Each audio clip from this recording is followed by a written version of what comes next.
Apa sih tujuan dari nikah?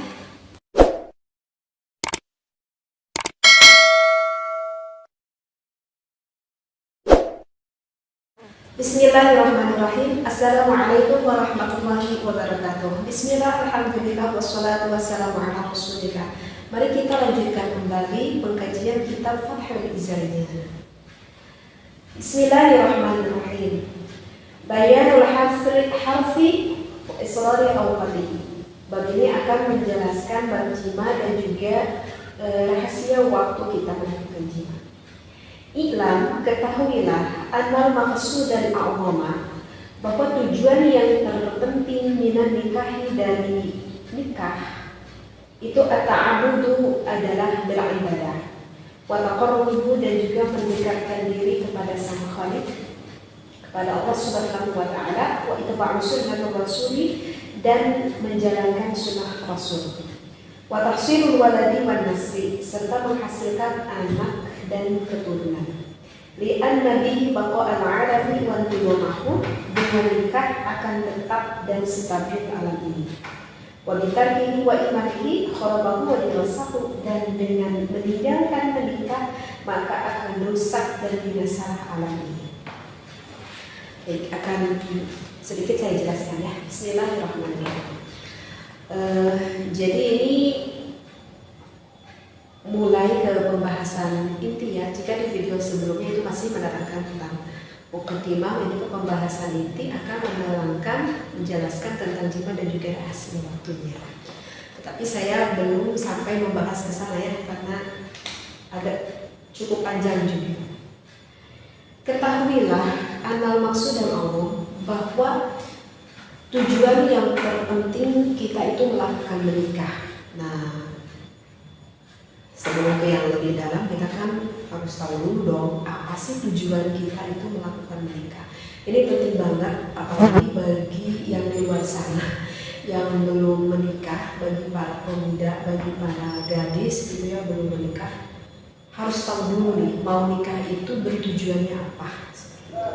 Jadi jangan sampai kita itu ketika kita melakukan akad ijab qabul itu berpikir bahwa ijab qabul itu suatu seremonial misalkan, ataupun ya suatu adat yang biasa dilakukan di adat suatu daerah. Jangan sampai berpikir seperti itu ya. Jadi ketika kita berijab qabul melakukan nikah begitu, di sanalah kita awal mula niatnya yang harus ditekankan di dalam hati kita gitu. Karena kalau udah salah niat ya dikhawatirkan nantinya itu akan salah juga gitu. Tetapi kalau dimulai kita sudah niatnya yang baik sesuai dengan apa yang harus ditentukan oleh Allah, insya Allah nanti rumah tangganya walaupun akan mendapati berbagai ya namanya juga rumah tangga, tetapi ketika suami dan istri awal mulanya sudah mempunyai niat yang baik untuk melakukan ibadah, insya Allah akan bisa dihadapi gitu ya dengan suami istri kita tersebut. Di sini dikatakan bahwa tujuan kita melakukan menikah, tujuan agung, tujuan yang paling penting itu bisa saja yang pertama kita harus diniati dengan mengagungkan pernikahan, gitu ya. Jadi harus diniati di dalam hati kita yang sudah menikah pun, yang kalau baru tahu ini ya kita refresh kembali niatnya seperti itu ya. Jadi harus diniatkan di dalam hati kita ingin mengagungkan pernikahan. Jika sudah ada tertanam di dalam hati kita, terus kita dengan sering mengaji, kita mendengarkan apa faidah-faidahnya nikah, apa keunggulan-keunggulan nikah, sehingga tertanam di dalam hati bahwa pernikahan ini adalah sesuatu hal yang harus kita agungkan. Maka insya Allah jika sudah tertanam di dalam hati kita seperti itu, maka tidak akan ada yang melakukan suatu perzinahan. Baik itu yang masih gadis pemuda ataupun yang sudah mempunyai istri, suami mungkin alhamdulillah begitu ya, yang zina muhsan begitu, maka tidak akan ada itu sampai terjerumus ke dalam perzinahan, karena dia sudah mengerti betapa agungnya di dalam suatu pernikahan. Itulah secara pendeknya begitu ya. Kemudian jadikanlah pernikahan itu mencari kawan. Jadi ketika suami mempunyai istri, jadikanlah istri kamu itu kawan. Ketika istri mempunyai suami, jadikanlah suami kita itu adalah kawan. Kawan untuk apa? Kawan untuk beribadah. Ya, kawan untuk beribadah. Ketika kita mau ngaji Quran gitu ya, ataupun kita mau menuntut ilmu yang lainnya, kita lakukan dengan sendiri itu terasa berat begitu. Ketika kita mau melakukan ibadah yang lain, misalkan kita mau sholat yang fardu ataupun sunnah, kok rasanya berat begitu ya. Misalkan yang berkata suami, maka layaknya kita sebagai istri menjadi teman untuk suaminya penyemangat ibadah. Seperti itu. Ketika istrinya merasa malas untuk melakukan beribadah, di sanalah ada peran suami yang mengingatkan kepada istri menjadi teman apa? Menjadi teman untuk melakukan beribadah bersama-sama. Jadi ketika malas, baik itu suami ataupun istri ataupun ketika lemah keimanannya, maka ada itulah fungsinya sebagai suami ataupun sebagai istri yang menjadikan dorongan penyemangat yang kuat untuk kita melakukan beribadah kepada Allah. Jadi diniatkanlah seperti itu ya. Jadi tujuan kita menikah ingin mencari teman untuk beribadah kepada Allah. Ya itu kalau misalkan kita tepat mencari suami ataupun mencari istrinya. Tapi kalau misalkan istrinya yang gak bisa beribadah, kemudian suaminya juga gak bisa beribadah sama sekali, ya apa nanti di dalam pernikahan itu yang akan terjadi? Ya kalau seperti itu ya kita menunggu keajaiban saja. Allah memberikan hidayah dan taufiknya seperti itu ya. Nah kemudian di dalam niat kita menikah, jadikanlah pasangan kita itu setiap hari semakin dekat kepada Allah. Jadi jadikanlah diri kita ini sebagai seorang istri ataupun sebagai suami yang selalu mendekatkan diri pasangan kita itu kepada Allah. Seperti itu. Jadi ketika itu kan biasa ya, di dalam kehidupan dan di dalam keimanan itu nggak bisa terus stabil gitu. Kadang iman seseorang bisa saja lagi meningkat, terkadang iman seseorang mungkin saja ketika melemah gitu.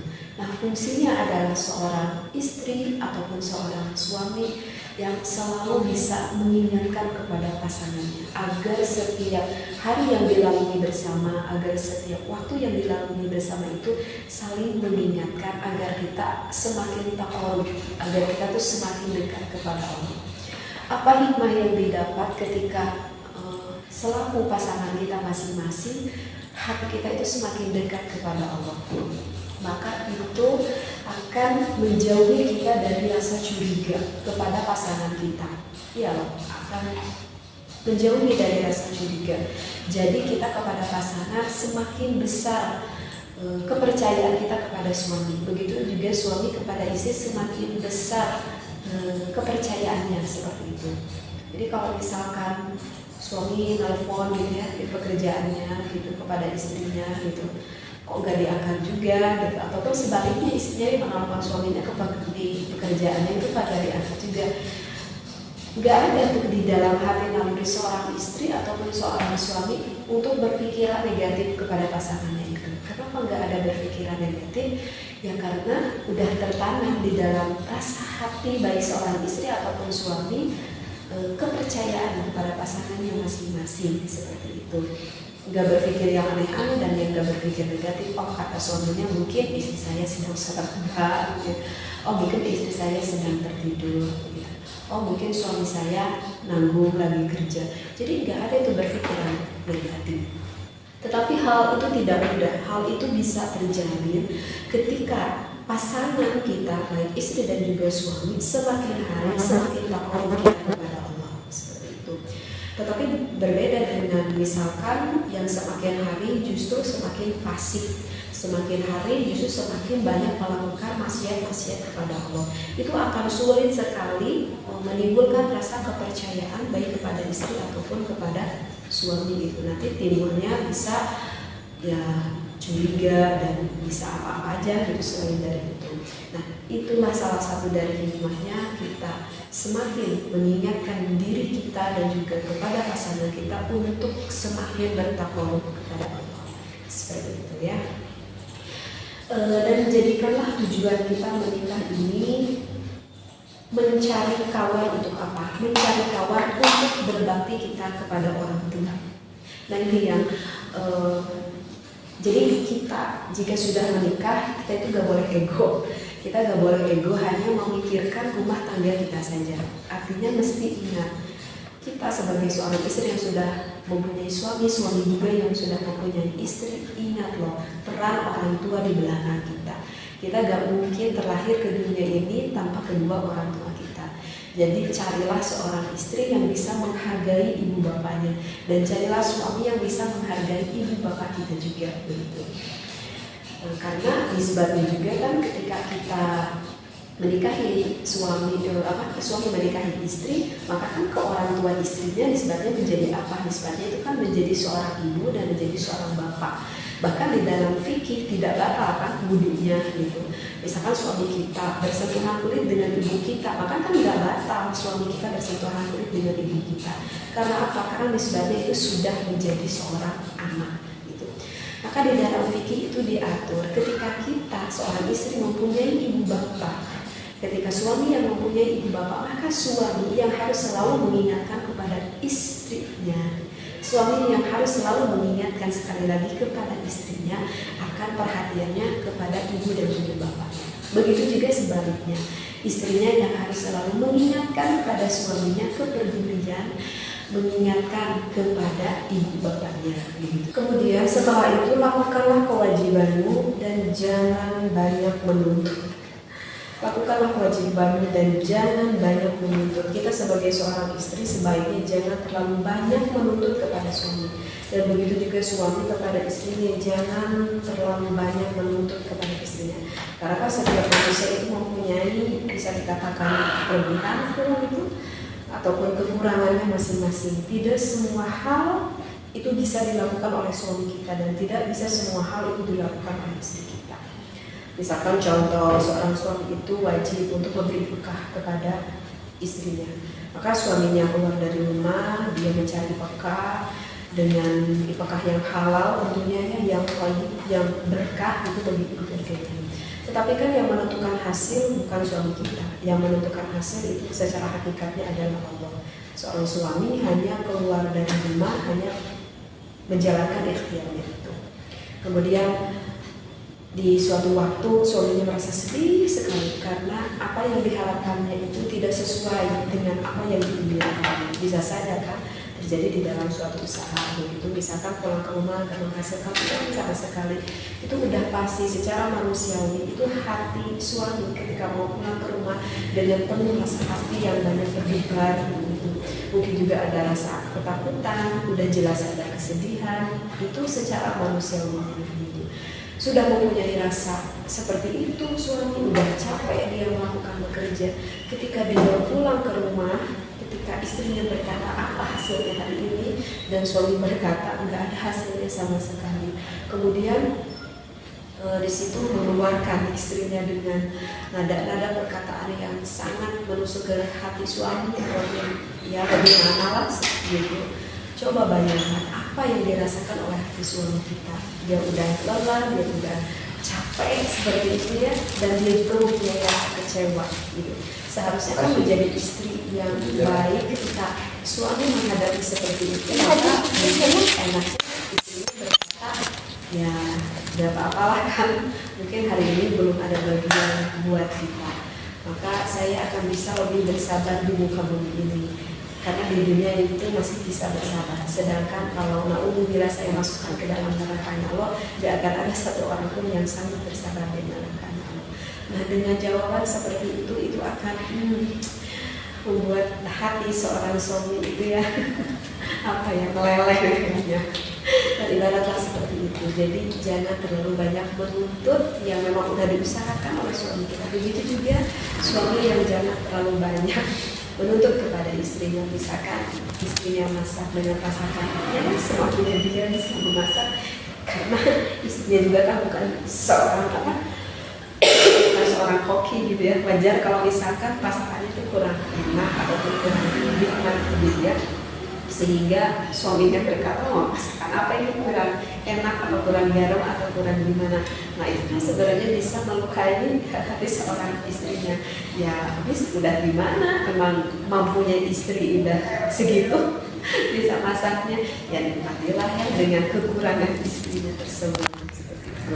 Jadi karena gini ya, Siti Khadijah, kita tahu kan siapa Siti Khadijah itu, istrinya Rasulullah SAW yang begitu dicintai oleh Rasulullah. Ketika Siti Khadijah, kita kan tahu bahwa Siti Khadijah itu adalah seorang janda yang sudah berumur menikahi Rasulullah, yang mana Rasulullah pada waktu itu masih janda, umurnya lebih muda, dan kita tahu bahwa ketampanan Rasulullah itu adalah ketampanan mukjizat yang dimiliki setengahnya oleh Rasulullah begitu. Nah, maka pada waktu itu para gadis-gadis, para wanita begitu ya yang ada di daerah Makkah itu berkata kepada Siti Khadijah, ya Khadijah, kamu tuh senang sekali mau menikah dengan Rasulullah. Kamu tuh pasti akan bersenang-senang gitu dengan Rasulullah. Kalau waktu itu Rasulullah belum menjadi Rasul, ya maksudnya dengan Muhammad gitu, waktu itu berkata seperti itu. Karena Muhammad itu kan seorang bujangan, dia tampan, dia baik, itu artinya begitu, akhlaknya juga baik, dan dia lebih muda daripada kamu. Jadi banyak yang ngiri kayaknya gitu kepada Siti Khadijah. Itu kamu akan bersenang-senang sekali dengan Rasulullah. Apa yang dikatakan oleh Siti Khadijah kepada perempuan-perempuan di Makkah tersebut? Kata Siti Khadijah berkata kepada wanita-wanita tersebut, demi Allah, ketika saya menikah dengan Rasulullah, dengan Muhammad maksudnya, tidak ada terbersit di dalam hati saya ingin bersenang-senang dengan Rasulullah. Tetapi yang ada di dalam hati saya, bagaimana saya menjadi seorang istri, menjadi seorang wanita yang bisa menyenangkan Rasulullah. Masya Allah, wanita yang begitu luar biasa. Jadi tidak ada keegoan di dalam hati Siti Khadijah, tidak ada berpikir saya ingin disenangkan oleh suami, tetapi Siti Khadijah berpikir bagaimana suami saya bisa senang akan adanya diri saya. Seperti itu. Ini suatu panutan bagi seorang istri-istri, termasuk untuk saya pribadi, apa yang disampaikan oleh Siti Khadijah kepada wanita-wanita Arab pada waktu itu.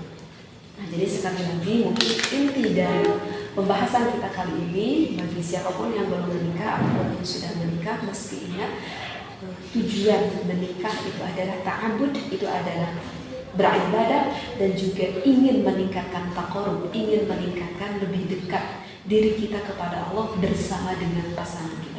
Mudah-mudahan apa yang saya sampaikan bisa diambil manfaatnya. Wallahu a'lam wa billahi taufiq wal hidayah. Wassalamualaikum warahmatullahi wabarakatuh.